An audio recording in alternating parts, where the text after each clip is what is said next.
کبھی ایک FIR، کبھی دہشت گردی، اس کے میں جو اتنا پڑا ہوا ہوں کہ مجھے موقع ہی نہیں ملا کہ اپنی معیشت کے اوپر غور کیا جائے اور اس کے اوپر باقاعدہ میٹنگز کی جائیں. تو وہ انشاءاللہ میری کل شوکت سے بات ہوئی ہے. ہم نے ریگولر اب اپنی اکنامک ٹیم کی میٹنگز کرنی ہے اور وہ میں بتاؤں گا کہ کیوں کرنی ہے. لیکن دیکھیں ایک چیز تو اب واضح ہو گئی کہ جو بھی آگے گورنمنٹ آئے گی اس کے لیے وہ چیلنجز اب ان کو سامنا کرنا پڑے گا کہ ہم سمجھتے تھے جب 2018 میں ہم آئے تو بہت چیلنجز تھے. میں تو پہلی دفعہ گورنمنٹ میں تھا اور ہماری ٹیم بھی نہیں تھی اور اوپر سے ایک تو معاشی کرائسس تھا. کرنٹ اکاؤنٹ ڈیفیسٹ کا مطلب یہ ہے کہ سارا وقت روپے پہ پریشر پڑا ہوا تھا اور ایک یہ ہر روز دیکھتے تھے کہ اب روپے کو سٹیبل کیسے کرنا ہے. ریزروز ہمارے پاس تھے نہیں. باہر ملکوں نے یہ بالکل اسد نے بات ٹھیک کی کہ جو ہمارے دوست ملک تھے انہوں نے ہمیں بڑے مشکل وقت پہ انہوں نے ہماری مدد کی جس سے تھوڑی سٹیبلٹی آئی. لیکن بڑا ایک ہر روز صبح پریشر ہوتا تھا کہ اب مارکیٹ کیا کہتی ہے کہ روپے اور اگر نیچے نہ گر جائے تو کیا کریں گے. لیکن اس کے علاوہ ایک پہلے دن سے جو اپوزیشن تھی وہ پہلے دن سے گورنمنٹ گرانے کے اوپر تلی ہوئی تھی. تو جو ابھی اسد نے بھی بات کی کہ دیکھیں کبھی بھی آپ انویسٹمنٹ ایک ملک میں جس کی وجہ سے ویلتھ کریشن ہوتی ہے وہ آ ہی نہیں سکتی جب تک کہ پولیٹیکل انسرٹنٹی ہو. اور وہ پولیٹیکل انسرٹنٹی کریٹ کی گئی ہمارے اگینسٹ پلان کر کے. اور وہ صرف وہ اس لیے نہیں کہ وہ اس لیے نیسرلی نہیں کہ انہوں نے وہ سمجھتے تھے کہ ان کو پاور میں آنا چاہیے. وہ اس لیے کہ وہ ڈرے ہوئے تھے کہ میں احتساب کروں گا. ان کے اوپر کرپشن کے کیسز تھے. وہ سارا کوشش یہ کر رہے تھے مجھے بلیک میل کرنے کی کہ میں کسی طرح ان کو NRO دے دوں. اور وہ پہلے دن سے نہ انہوں نے تقریر کرنے دی. مجھے پہلی دن اسمبلی میں نہ وہ تقریر کرنے دیتے تھے، شور مچا دیتے تھے. اور پھر ہر روز وہ کہ جی آج اکانومی گئی تو کل گئی اور آج گورنمنٹ گئی اور پرسوں گئی. اور پھر وہ فضل الرحمان اپنا دھرنا لے آتا تھا. حالانکہ میں نے اس کو بڑا کہا کہ ہم انٹرٹین کا ہم کوئی روڈ بلاکس نہیں کیے، ہم نے کوئی FIRs نہیں کاٹی. میں نے تو اسے آفر کیا تھا کہ ہم تھوڑا کھانا پینا بھی تمہیں دے دیں گے جب تم دھرنا لے کے آؤ گے. اور پھر وہ اور ڈرانے کے لیے بلاول صاحب نے کام پہ ٹانگنے والا ٹور کر دیا گورنمنٹ گرانے کے لیے. کہنے کا مقصد میرا یہ ہے کہ سارا وقت پولیٹیکل انسرٹنٹی کریٹ کی گئی بلیک میل کرنے کے لیے. پارلیمنٹ چلنے نہیں دی. اور پھر یہ ٹائم فریم دی آگے کیا یہ 3 مہینے میں اور 2 مہینے میں گئی اور سازشیں ہو رہی تھی. وہ مجھے پوری اس کی رپورٹ تھی. پھر جب وہ کووڈ آیا تو وہ شہباز شریف جو بھاگ گئے تھے نواز شریف کے ساتھ، آپ کو یاد ہوگا کہ انہوں نے گارنٹی کر کے عدالت میں ایفیڈیوٹ دے کے اور وہ باہر بھاگ گئے تھے.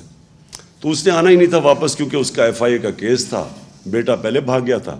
ان کو پتا تھا کہ وہ اوپن اینڈ شٹ کیس ہے. جب کووڈ آیا تو ادھر بھی ایک اپرچونٹی نظر آ گئی کہ اگر عمران خان لاک ڈاؤن لگاتا ہے تو ویسے اکانومی بیٹھ جائے گی، لاک ڈاؤن نہیں نکالتا تو ہاسپٹل بھر جائیں گے.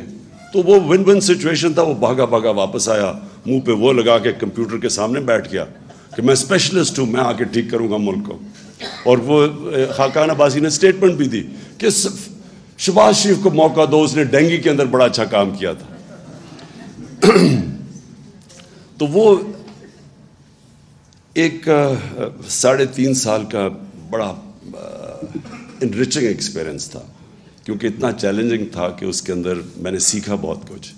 تو اس میں اکانومی بھی تھوڑی بہت سیکھ گیا کیونکہ ہر روز ہمارے پاس بیٹھنا پڑتا تھا ٹیم کے ساتھ کہ اب یہ کرائسس ہو گیا اور فلانا کرائسس ہے. تو میں جو چیز سمجھاؤں وہ یہ کہ ہم نے کبھی بھی اپنے ملک میں سوچا ہی نہیں ویلتھ کریشن کا ایکسپورٹس بڑھا کے. یہ ایسٹ ایشین ٹائیگرز ہمارے سامنے نکل گئے آگے. اور وہ مجھے یاد ہے ہر دوسرے دن آتا تھا کہ میں جی پاکستان کو ایشین ٹائیگر بنا دوں گا، کوئی کہتا تھا. لیکن ایشین ٹائگر تو بنا تھا ایکسپورٹس بڑھا کے. اور پھر چائنا کی بھی ساری جو گروتھ دیکھی انہوں نے کانسنٹریٹ کر کے ایکسپورٹس بڑھائی تھی.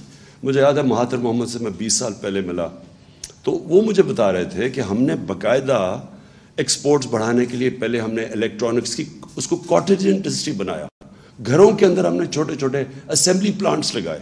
ادھر سے پھر ہم نے ڈیولپ کر کے آہستہ آہستہ وہ $80 بلین کی ان کی پرائمری ایکسپورٹس تھی پہلے ربر یا ٹن کی, وہ ساری انہوں نے الیکٹرانکس کے پورا انہوں نے اپنی اکانومی اٹھا دی. یہاں کبھی کسی نے کوشش نہیں کی. اور خاص طور پہ یہ جو پچھلے 5 سال میں ہمارے آنے سے پہلے آپ ذرا دیکھیں تو صحیح, وہ ابھی گراف جو شوکت نے دکھایا وہ ایکسپورٹ اسٹیگننٹ تھی. اور ایکسپورٹس اگر آپ کی بڑھ نہیں رہی تو ملک کا کیسے آگے بڑھ سکتا ہے؟ اور وہی ہوتا ہے, تھوڑی سی ہماری گروتھ ریٹ اوپر جانے لگتی ہے, کرنٹ اکاؤنٹ کے اوپر پریشر پڑ جاتا ہے, وہ پھر ہمیں IMF کے پاس جانا پڑتا تھا. اور اسی سائیکل میں ہم پھنسے ہوئے تھے. تو ہم نے آتے ساتھ ہی پھر جب کوشش کی ایکسپورٹس کے اوپر اور بڑا زور لگایا ایکسپورٹس کے اوپر, اور پہلی دفعہ ایکسپورٹرز کو بلایا, کانسنٹریٹ کیا کہ ہم کیسے ان کی مدد کر سکتے ہیں. باہر بھی گیا میں, جتنے بھی دورے تھے تو میری پوری کوشش ہوتی تھی ہم اپنے ایکسپورٹرز کو ساتھ لے کے جائیں تاکہ ان کی کسی طرح ان کی مدد کریں, کہ اس کے بغیر تو کچھ نہیں ہونا تھا. دوسرا ہمارا اثاثہ اوورسیز پاکستانی ہے, کیونکہ میرا انٹریکشن ان سے بہت زیادہ ہے اور مجھے انہوں نے سپورٹ, جس کو کہتے ہیں فورن فنڈنگ,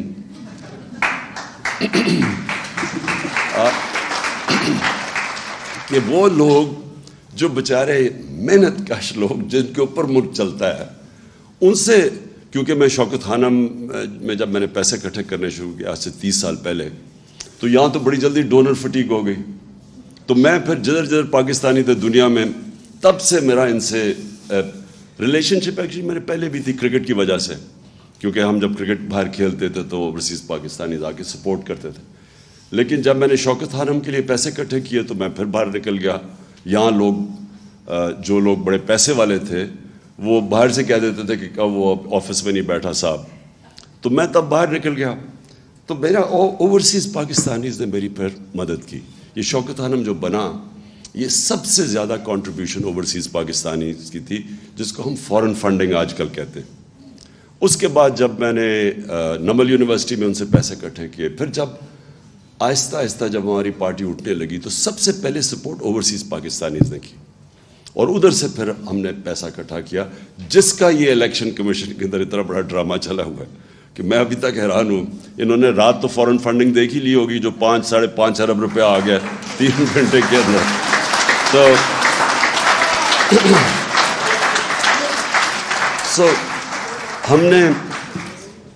میں تب بھی جب میں اوورسیز پاکستانیز کو ملتا رہا تو میں نے ہمیشہ, میرے دل میں یہ تھا کہ ایک دن آئے گا کہ یہ پاکستان کو بیل آؤٹ کریں گے. IMF نہیں کرے گی, فرینڈلی ملک نہیں کریں گے, یہ کریں گے بیل آؤٹ. کیونکہ ان کے پاس جو پیسہ اس وقت جو ڈالرز پڑے ہیں, اگر ہم صحیح معنی میں اس کو ہم ٹیپ کر لیں, اور ہم نے کیا, ریمیٹنس میں ہم نے بڑا زور لگایا اور ریکارڈ ریمیٹنسز آئیں, اور ایکچولی اس کی وجہ سے ہم بچے رہے, کیونکہ انہوں نے 31 یا 32 ارب ڈالر بھیجا باہر سے, کبھی اتنا پیسہ نہیں آیا تھا. اور یہ بھی تھوڑی سی ایفرٹ کی تھی ہمیں, کیونکہ ہم اتنے اور پرابلمز میں پھنسے ہوئے تھے. اب جو میں سمجھتا ہوں کہ یہ جو اب صورتحال جس بھی گورنمنٹ کو ملے گی, اس کو بڑا اب out of the box thinking کرنی پڑے گی. یعنی اس کو پاکستان کو ایسے چلانا پڑے گا جو اب تک ہم نے پاکستان کو نہیں چلایا. ہمیں اب وہ سٹیپس لینے پڑیں گے جو اب تک ہم نے وہ سٹیپس نہیں لیے. ہمیں پہلے سے, اب جو میری شوکت سے کل بات ہوئی تھی, اب پہلے سے ہمیں وہ تیاری کر کے آنی پڑے گی جو ہم نے 2018 سے پہلے نہیں کی.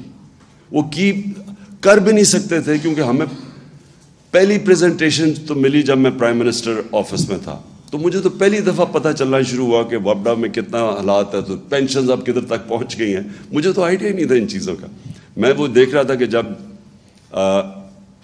جو بائیڈن جب پریزیڈنٹ بنا تو 2.5 مہینے پہلے پریزیڈنٹ جب الیکٹ ہوا اور آفس میں گیا, 2.5 مہینے پہلے اس کو پریزنٹیشنز ہر ڈپارٹمنٹ نے دی.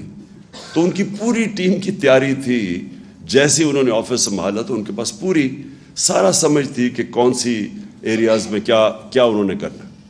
تو میں تو جب پہلی دفعہ آفس میں آیا تو پہلی دفعہ مجھے پریزنٹیشن ملی کہ یہ جی کرنٹ اکاؤنٹ ڈیفیسٹ کتنا ہے تو فلانا یہ ہے.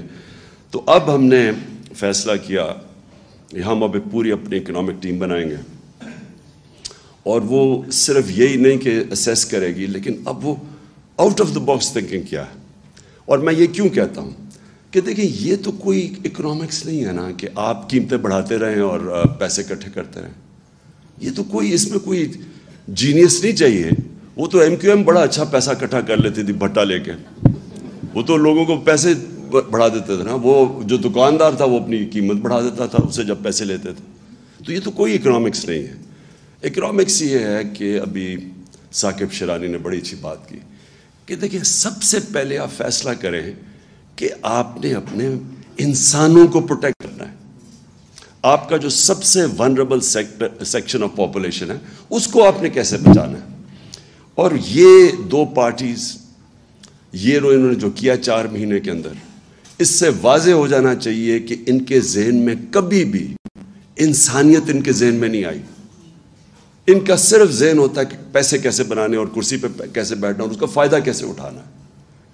اگر یہ کرتے تو آپ مجھے یہ بتائیں کہ یہ 90s میں ان کی پارٹنرشپ چوروں کی لگی ہے اکٹھی. 90s سے یہ باریاں لے رہے ہیں. پچھلے 62 سال میں 30 سال یہ دونوں خاندان پاور میں رہے ہیں. کب انہوں نے ایک انسانیت کی فکر کی؟ یہ جب آئے ہمارے سامنے دیکھتے دیکھتے پہلے ہندوستان ہمارے سے آگے نکلا, پھر اس کے بعد بنگلہ دیش آگے نکل گیا ہمارے سے. ہمیں جو یاد ہے, مجھے تو ابھی بھی یاد ہے جب بنگلہ دیش بنا تھا, بلکہ میرا وہ آخری جہاز آیا تھا ڈھاکہ سے, اس کے بعد ملٹری آپریشن شروع ہو گیا تھا ایسٹ پاکستان میں. تو مجھے تو وہ بڑی اچھی طرح یاد ہے وہ جو سارا ٹائم تھا.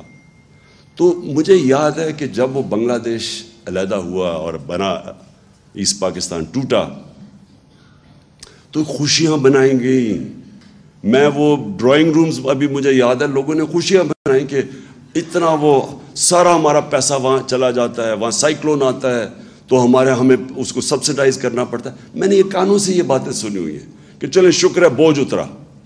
90s میں وہ آگے نکل گیا ہمارے سے, بنگلہ دیش ہمارے سے آگے نکل گیا. تو یہ دو پارٹیز جب آئیں ان کی دولت اوپر چلی گئی, ملک کے قرضے بھی بڑھ گئے, اور ملک کے اندر کبھی کوئی لانگ ٹرم پلاننگ نہیں ہوئی.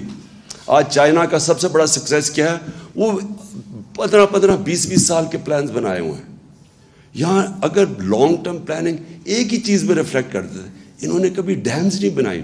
انہوں نے یہی نہیں سوچا بجلی بنانے کا کہ ہمیں فیول نہ امپورٹ کرنا. ایکسپورٹس بڑھ نہیں رہی تو ہمیں تو پہلے سے ہی سوچنا چاہیے تھا کہ وہ ہم بجلی اس چیز پہ بنائیں جو ہمیں امپورٹڈ فیول پہ نہ ہو. کوئی لانگ کلائمیٹ چینج, اب آج دیکھیں یہ کلائمیٹ چینج اتنی بڑی چیز ہے. میں نے جب 2013 میں ہم نے مل کے شروع کیا یہ بلین ٹری سونامی پختونخوا کے اندر, تو 2 سال تو یہ مذاق اڑاتے رہے ہمارا. اور مذاق اس لیے اڑا رہے تھے کہ ان کو کوئی کانسیپٹ ہی نہیں تھا کہ پاکستان کے اندر جو انگریز کے بنائے ہوئے تھے جنگل تھے وہی ختم ہو گئے.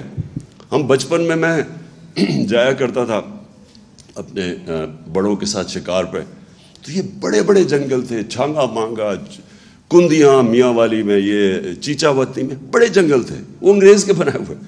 یہ چھوڑے کہ انہوں نے کچھ جنگل خود اگانے تھے وہ بھی ختم کر دیے. تو کوئی کانسیپٹ ہی کسی کو نہیں تھا کہ موسم گرم ہو رہا ہے. پاکستان 10 ملکوں میں سے ہے جو سب سے زیادہ ونربل ہے کلائمیٹ چینج پہ. کبھی کوئی کانسیپٹ نہیں تھا, کوئی لانگ ٹرم پلاننگ ہی نہیں تھی ان کی. اور پھر جب کووڈ آیا, میں ادھر سے شروع کریں, جب شہباز شریف آیا اور اس نے منہ پہ وہ لگا کے اور کمپیوٹر پہ بیٹھ گیا, انہوں نے کیا کہا, سب سے پہلے انہوں نے شور مچا دیا کہ عمران کو لاک ڈاؤن کرو پاکستان کا.